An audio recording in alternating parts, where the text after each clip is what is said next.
Welcome back to my channel. ये organic chemistry का हम लिंक रिएक्शन देख रहे हैं। इस क्वेश्चन में क्या है कि मैग्नीशियम कार्बाइड को वाटर से ट्रीट करेंगे तो पी बनेगा जो बन रहा है कितना 4 gram. The what is this is a 4 gram. फिर सोडामाइड MEI से करेंगे, फिर क्यू बनेगा। फिर क्यू को ये 75% कन्वर्शन होगा, माइंड इट। यहाँ पे रेड हॉट से आयरन ट्यूब से करेंगे तो आर बनेगा। आर का कितना मोल बनेगा, x ग्राम। और पी से 100% कन्वर्शन एस में हो सकता है। एस को फिर बेरियम हाइड्रोक्साइड से ट्रीट करेंगे तो टी बनेगा। इसमें 80% कन्वर्सन है। सो NaOCl से करेंगे तो हमारा क्या बनेगा, यू बनेगा। और यू क्या कर रहा है, डिक्लोराइजेस बेयर्स रिएजेंट, यानी बेयर्स टेस्ट दे रहा है। यू हमारा क्या कर रहा है, डिक्लोराइजेस बेयर्स रिएजेंट, है ना। तो ये हमारा बन गया ओ यू। ठीक है, अब इसको हम लोग कैसे स्टेप वाइज करते हैं। देखो, हमारा पहला क्या है, Mg2C3। अब देखो, इसका हमने पढ़ा हुआ है कि जैसे कैल्शियम कार्बाइड का करते हैं तो हमारा क्या बनता है, एसिटिलीन बनता है। बट यहाँ पे क्या है, 3 कार्बन है। तो हम लोग यहाँ पे जो P बनेगा वो क्या बनेगा, एसिटिलीन बनेगा। ऑफ व्हाट, 3 कार्बन है तो 3 कार्बन का एसिटिलीन बनेगा। अब हम जब इसे सोडामाइड के साथ MEI के साथ रिएक्ट कराएंगे तो क्या बनेगा। अब तुम इसमें जैसे ही आप इसमें अब हमने इसमें क्या डाला, NaNH2 और MEI डालेंगे। तो MEI मतलब क्या होता है, मिथाइल आयोडाइड, CH3I। और ये CH3I जो है HI बाहर निकल जाएगा और CH3 का अटैचमेंट कहाँ से हो जाएगा, यहाँ से। तो अब जो हमारा रिएक्शन इससे बनने के बाद क्या बनेगा, CH3 C triple bond C CH3, got it. तो ये बना। अब क्या हुआ, ये हमारा कौन सा कंपाउंड है, Q कंपाउंड है। और इसमें कितना कन्वर्सन हो गया, 74 ग्राम ये था P, और 4 ग्राम से ये 75% कन्वर्सन हो गया। अब इसको रेड हॉट के साथ ट्रीट करने, अब आप लोगों को पता है ना कि हम लोगों को पहले भी हमने पढ़ा है कि एसिटिलीन को रेड हॉट कॉपर से करते हैं तो क्या बन जाता है, बेंजीन बनता है। ये हमने पढ़ा है ना, जैसे कि CH ट्रिपल बॉन्ड CH को रेड हॉट से करते हैं तो क्या बन जाता है, बेंजीन बन जाता है। बट यहाँ पे क्या है कि 2 कार्बन एक्स्ट्रा है, तो उसमें इसका कितना मोल लेते थे, 3 मोल लेते थे। अगर हम इसमें भी 3 मोल लेते हैं तो क्या हो जाएगा कि बनेगा तो ये बेंजीन। और बेंजीन में ये दोनों जो है ये सारे सब्स्टिट्यूटेड में, यानी 3, ये कितना हो गया, 1 and 1 2 हो गए, तो 3 2 ज़ा 6, यानी 6 क्या आ जाएगा सब्स्टिट्यूशन में। यानी फाइनली हमारा कंपाउंड क्या बनेगा, देखो ये बेंजीन बन गया जैसे एसिटीन में बनता था। और ये जो सारे मिथाइल ग्रुप है ना, ये इसके पास आ जाएंगे।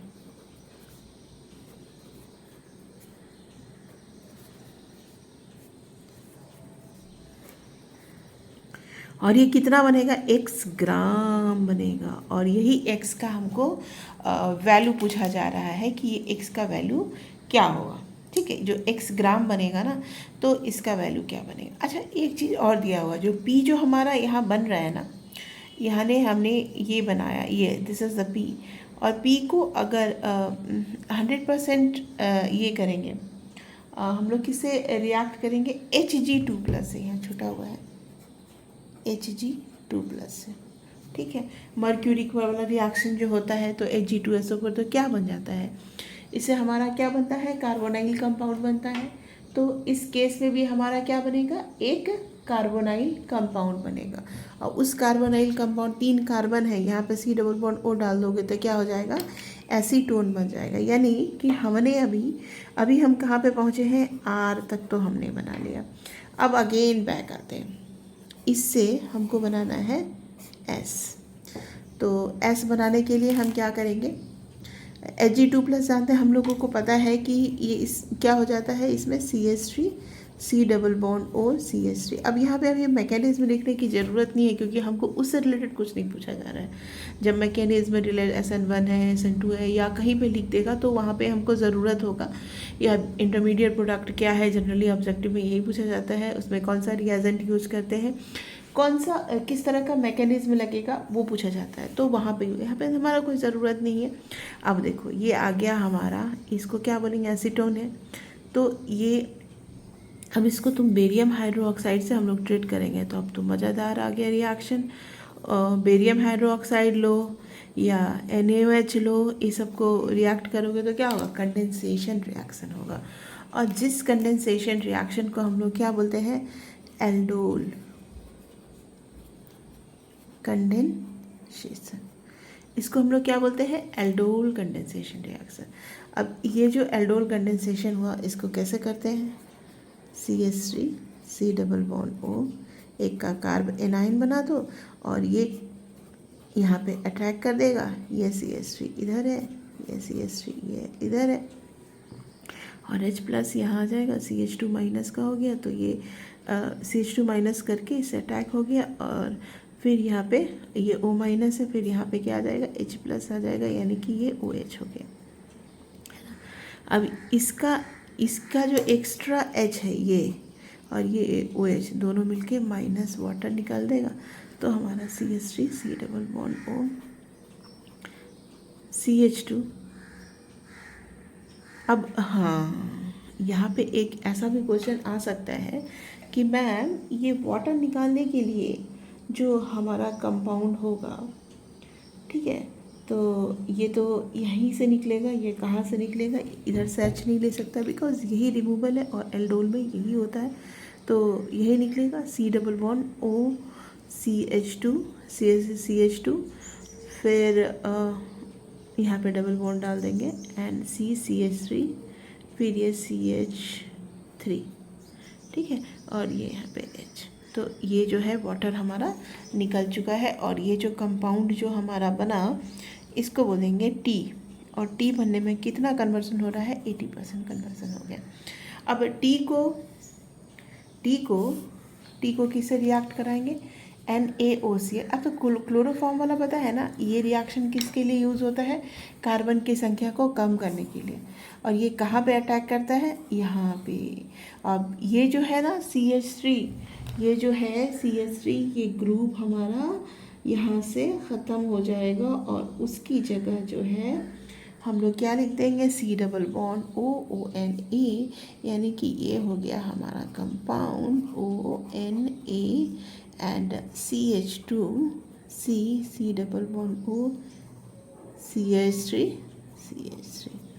तो ये कौन सा कंपाउंड हो गया हमारा, U, और ये डिक्लोराइज कर रहा है किसको, बेयर्स रिएजेंट का अनसैचुरेटेड कंपाउंड है ये, तो ये हो गया हमारा U। तो फाइनली हम U पे पहुंच गए, लेकिन अभी भी हम आंसर पे नहीं पहुंचे हैं। ये एक्स्ट्रा पार्ट था जो कि पुराना, क्योंकि हमको x पूछा जा रहा था, तो हम इतना भी करके हम x को फाइंड आउट कर सकते थे। अब हम लोग x को कैसे फाइंड आउट करेंगे वो हम लोग देखते हैं। अब देखो यहाँ पे क्या है, मोलर मास ऑफ P, इसका मोलर मास कितना होगा, देखो ये हमारा P कंपाउंड बना 12 एंड 12 36 एंड 4, ये हो गया 40, तो molar of mass of P क्या हो जाएगा, 40 हो जाएगा। हम इसको यहाँ पे सॉल्व करते हैं ताकि आपको दिखाए, P का मोलर मास क्या हो जाएगा, 40। P का मोलर मास हो गया हमारा 40, और P से हमारा क्या बन रहा है, Q, और इसमें है 75% कन्वर्सन।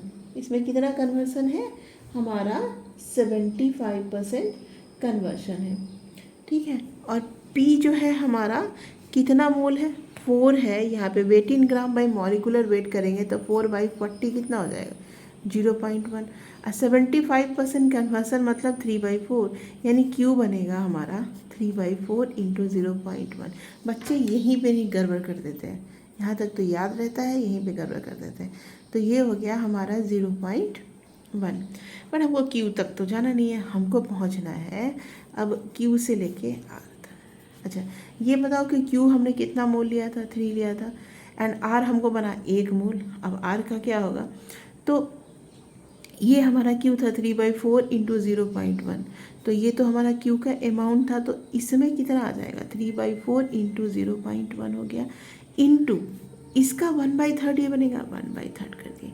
अब क्या कह रहा है कि ये जो कन्वर्शन है ये यहाँ पे देखो, यहाँ पे अगर क्वेश्चन में एक बार बैक करके भी दिखा देती हूँ। देखिए ये जो क्वेश्चन में है ये हमारा कितना कन्वर्शन कर रहा है, 40% कन्वर्शन कह रहा है। कितना परसेंट कह रहा है, 40%। तो हम लोग इसको किससे मल्टीप्लाई कर देंगे, 0.4 से। अब तो हो गया, अब तो हमारा कुछ बचा नहीं है। इसको कैलकुलेट करेंगे तो आंसर मतलब मोल आ जाएगा R बराबर 0.01।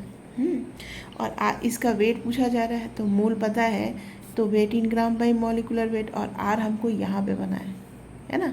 तो R को आप सब कैलकुलेट करोगे, बेंजीन का C6H6 यहाँ पे 6 कार्बन है, बाकी यहाँ पे 6 से 12 कार्बन है। तो ये सारा हम लोग कैलकुलेट करेंगे तो 162 आएगा, यानी कि पॉइंट वेट इन ग्राम। देखो फिर से आगे जाते हैं, weight in gram by molecular weight क्या 162 हो गया, 0.01 हो गया, यानी वेट हो गया 1.62, और यही हमारा हो गया आंसर। अब देखो इस क्वेश्चन को इजी टेक्निक से कैसे करते हैं। इस क्वेश्चन को मैंने पूरा बना दिया आपको समझाने के लिए, इतना ज़रूरत नहीं था हमको। हम डायरेक्ट यहाँ से ये करते यहाँ पे देखो 75% weight in gram molecular number of mole का 75% कन्वर्सन क्यू का कितना मोल लेते हैं 3, तो उतना आर बनेगा, तो आर क्या हो जाएगा उसका 1/3। तो ये करके इसका हम लोग मोल निकालेंगे, और आर जो बना वो प्रोडक्ट तो हमको पता ही है, ये कौन सा प्रोडक्ट है, दिस इज आवर आर। तो आर का इस स्ट्रक्चर से मॉलिक्यूलर वेट पता चल जाएगा, और मॉलिक्यूलर वेट से हमको नंबर ऑफ मोल पता चल जाएगा।